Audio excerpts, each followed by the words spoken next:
बोलिए प्रेम से दुर्गा मैया की।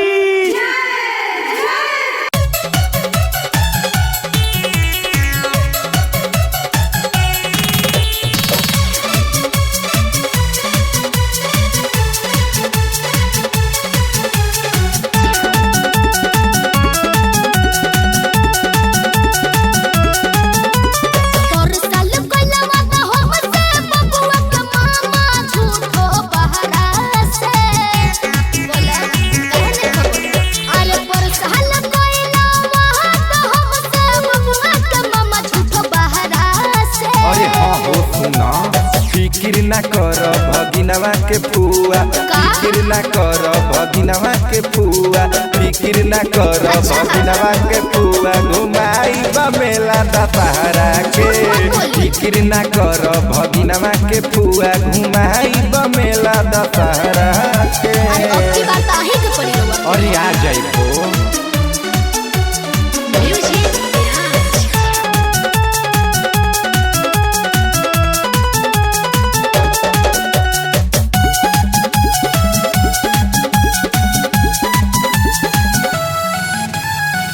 बक्सर के पंडाल बड़ी लागेला प्यारा।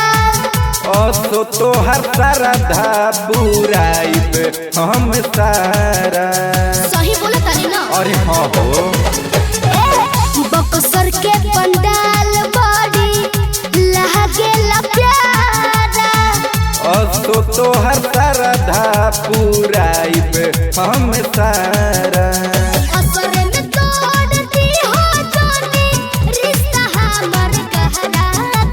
अरे ना पुरबो, अरे असर में तोड़ दी हो जानी रिश्ता हमर गहरा के।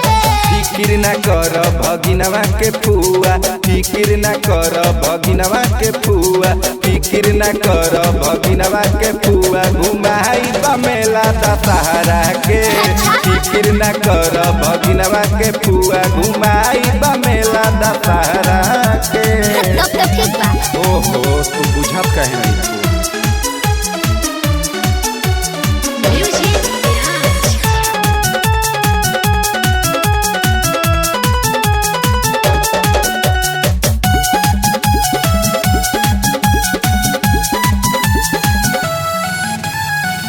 माखन भोग के मिठाई हो मशहूर तो खाली किला पे रामलीला देखाइब हम जरूर जी।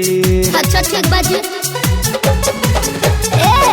माखन भोग के मिठाई हो मशहूर जी। किला पे रामलीला देखाइब हम जरूर जी।